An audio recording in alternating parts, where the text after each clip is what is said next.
Саламатсыздар ма оқушылар? Бүгінгі сабақта біз бастамас бұрын сендерді мынандай смайликтермен бағаланып отырамын. Сондықтан сендер сабақты жақсылап қатысып, жақсы балдарды жинауға тырысыңыздар. Қазір біз өткен сабақты қайталау үшін таза тақта әдісін қолданамыз. Бұл жерде де әрбір сұраққа бір балдан аласыздар. Қазір бірінші сұрағын оқимыз, содан кейін тақтаны тазалап өшіп жүреміз. Қане, бірінші сұрақты кім оқиды? Кім жауап береді? Мирас? Бір сөздің соңы буыны жуан болса, оның қосымшалары да жуан болады. Дұрыс, жарайсың.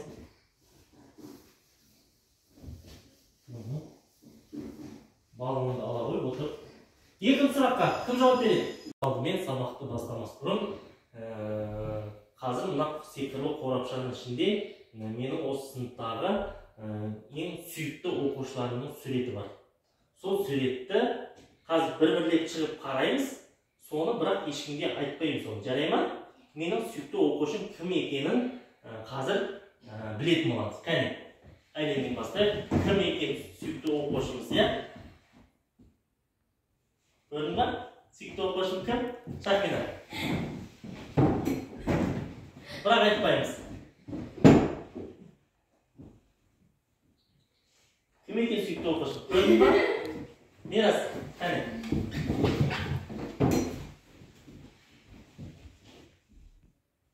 Кім екен сүйікті оқушым? Білдің ғой, Қане, Рахим. Рахим, білдің ғой кім екен сүйікті оқушым? Бәріміз білдік, кім менің сыныбымда мен үшін ең сүйікті екенін білдіңдер ғой? Кәнекей, онда біз қазір сабағымызды бастайық. Ол үшін біз қазір сабақта таза тақта әдісімен бастаймыз. Қазір сендерге өткен тақырыптар бойынша сұрақтар беріледі. Сол сұрақтарды оқимыз, содан кейін дереу өшіріп тақтаны тазалап жүреміз. Жарай ма? Кәне, бірінші сұрақты кім оқиды? Мирас.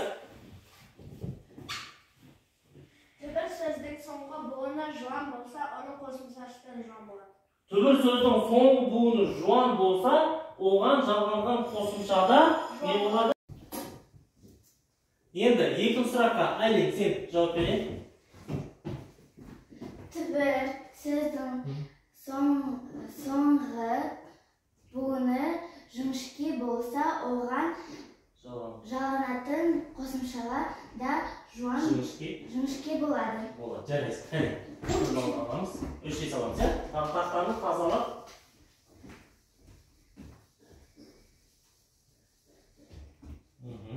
Балыңды ала қойып. Кейінгісін, Шахина.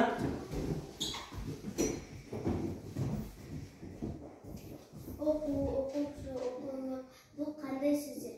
Бұл түбірлер. Жарайсың. Бұл оқу, оқушы, оқулы, бұл түбірлес сөздер екен, Жарайсың, қане.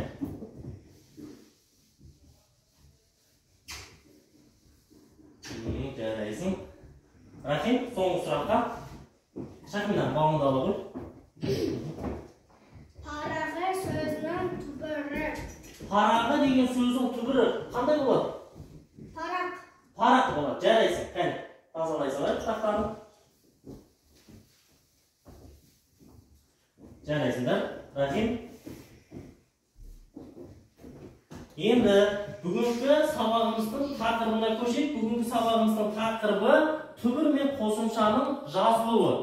Бүгінгі мақсатымыз біз түбір мен қосымшаның жазылуын қай кезде өзгереді, соны біліп үйренеміз. Енді сол бойынша қазір біз бірінші жаттығуны орындайық. Бәріміз 89-шы бетті ашамыз, кітабымыздың 89-шы бетін. Сол жерде 36-шы жаттығуға қараймыз. Сол жерде өлеңді тыңда дейді. Өлең берілген екен. Сол өлеңді бәріміз мазмұнды оқып көрейік. Қане, Шахина бастасыншы. Түн ұясына күн батып, айналаны түн бастар. Дала мүлгіп балбырап, жым-жыртқа ұластар. Айлен, екінші бол. Біз де үйге беттедік, енді әпкеншілік теппейді. Онан сақта күн ұзақ. Құмыраны Құмыраны жетпедік. Түнде тыныс аламыз, тез ұйықтап қаламыз. Жалғасын ойынның түсімізде барамыз. Жарайсыңдар. Қазір мен өлеңді тағы бір рет оқып берейін өзім. Содан кейін артында берілген сұрақтарына жауап береміз. Жарай ма? Түн. Ұясына күн батып, айналаны түн басты. Дала мүлгіп балбырап, жым-жыртыққа ұласты.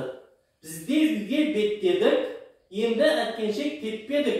Ойнасақ та күн ұзақ, құмарына жетпедік. Түнде тыныс аламыз, тез-ақ ұйықтап қаламыз. Жалғасына ойынның түсімізде барамыз. Сонымен қазір мен сендерге осы өлең бойынша сұрақтар қоям. Осы сұрақтарға да өздерің білесіңдер, әрбір сұрақ дұрыс жауапқа бір балдан қойып отырамын. Жарай ма? Бірінші сұрақ. Өлең неліктен түн деп аталады? Мирас? Өйткені ол жерде түн туралы айтылған. Өйткені ол жерде түн туралы айтылған. Тағы кім тағы айтады? Дұрыс. Өлең түн туралы айтылған, иә? Екінші сұрақ. Балалар түнде неге әткеншек теппеді дейді? Тағы. Өйткені кеш болады. Тебе алмаймыз. Тебе алмайсыңдар. Тағы, Рахим, сенің жауабың? Түнді Жоқ, балалар түнде не үшін әткеншек теппеді дейді? олар оған түн болып Қараңғыда тебе алмайды, иә? Ойнай алмайды. Жарайсың. Үшінші сұрақ. Түн мезгілі күндізгі уақытпен салыстыр дейді. Түн мезгілін күндізгі. Күндіз бен түнді салыстырамыз. Түн қалай болады, күндіз қалай болады? Түнде біз ұйықтаймыз. Ал қай дедім? Шармина, сен өзің ойыңды айтып көрші. Түн мен күндізді салыстырып айтып көрейік. Күндізде біз бәрі сыйланды, пеншек деп аламыз. Кеште өйткені кеш болады, қап-қараңғы, біз ұйықтаймыз, ештеңе істемейміз. Жарайсың, тағы, Мирас? Біз түнде ұйықтаймыз, демаламыз. Ал таңертең біз оянып, өзіміздің жұмыстарымызды жасаймыз. Дұрыс, жарайсыңдар. Дұрыс. Енді бәріміз дәптерлерімізді ашып, бүгінгі ай күнін жазамыз. 37-ші жаттығу берілген сендерге. Сол жерде мәтінді қатесіз әрі көркем жаз дейді. Мына жерде мәтін берілген, сол мәтінді сендер әдемі қателеспей жазсаңдар, соған қарап мен балдарымды қоямын. Жарай ма? Қазір ай күнін жазамыз. Бүгін қарашаның 23-і. Қарашаның 23-і.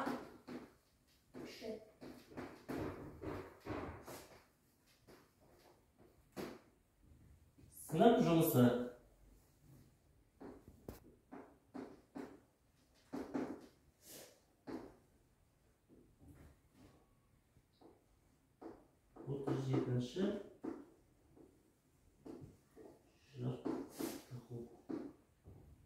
Қане, бәріміз әдемілеп жазып, енді 37-ші жаттығуны әдемілеп көшіріп алайық. Содан кейін мен тексерем, иә?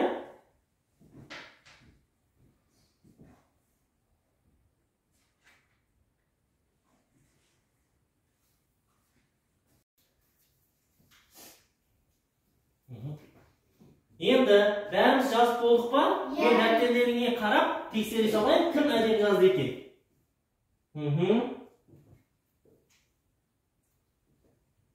Айдинге бір бал, Шахминаға бір бал, Мирасқа бір бал, әдемі жазсыңдар, қатесіз. Рахимға бір бал, жарайсыңдар. Қатесіз әдемі жазсыңдар. Енді келесі тапсырмамыз біздің қазір біз жазып қолдарымыз шаршады. Қазір біз сергіту сәтіне назар аударайық, иә? Қазір маған қарайсыңдар, бұл Сақина әдісі бәріміз мен істеген жаттығуларды жасаймыз. Бәріміз қолымыз көтереміз. Тез-тез, иә? Тез-тез істеп көрейік. Істей алдық па?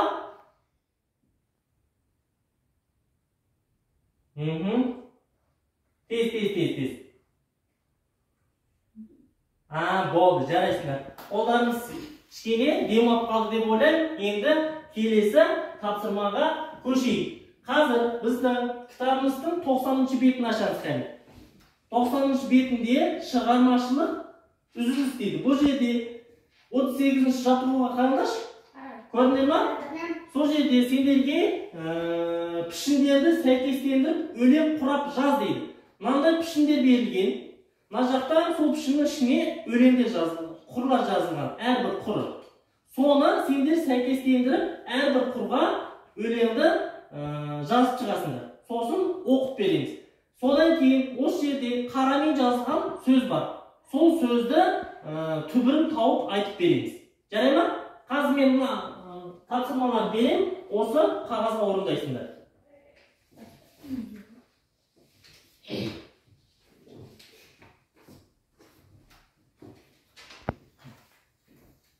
Қане.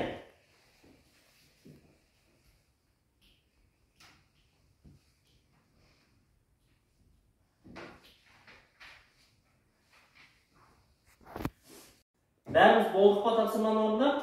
Қане болған болса, онда кім айтады? Мирас, сен айтып көрші. Бөкеннің ағы, көрінген қырағы, еліріп тұрарды, елеңдеп құлағы. Дұрыс, жарайсың. Бұл жерде қарамен жазылған қандай сөздер бар? Құлағы, лағы. Сол қарамен жазылған құлағы, лағы сөзінің түбірін айтып берші маған. Иә. Құлағы, құлақ. Құлақ. Лағы. Лақ. Құлағы, құлақ. Лағы, лақ дейді. Жарайсыңдар. Айлинге дұрыс тапқан үшін Мирасқа 2 балл, Айлинге жауабын айтқан үшін 1 балл қойын. Жарайсыңдар. Енді бәріміз кеспе қағаздардан тапсырмалар орындаймыз. Иә. Жинай саламыз болғанымызды.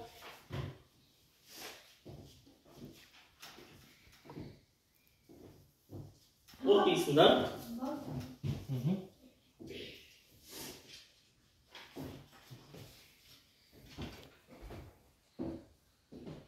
Енді келесі тапсырма, Мирастың тапсырмасы, оған тест берілген. Мына жерде тесттің жауаптары бар, соған қарап өзі тексеріп, дұрыс қатесін айтады. Қанша жауабы дұрыс екен, қаншасы қате екен. Соған қарап, әрбір дұрыс жауапқа 1 балдан қояды.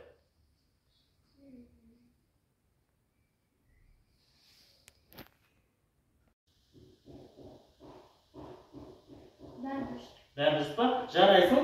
Қанша сұрақ? 4 сұрақ, 4 балл. Дұрыс, жарайсыңдар. Енді балалар, сендерге әрбіріңе ребусты беремін. Осы ребусты шешуін жазамыз. Әрбір дұрыс жауапқа болғанда 1 балдан қояды. Жарай ма? Бірақ бір-бірімізге көрсетпей, өзіміз жазуға тырысайық. Дұрыс жазсаң 2 балда қойып берейін.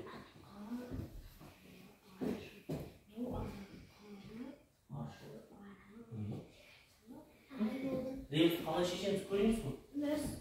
Шақпина бопты. Дұрыс, жарайсың. Мені сендерге 2 балдан қойып берейін. Ребус деген кейін ғой шешуге. Дұрыс жауапқа 2 бал қойып берейін.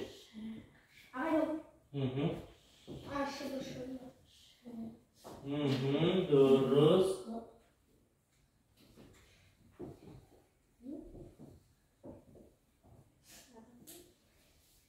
Болды ма?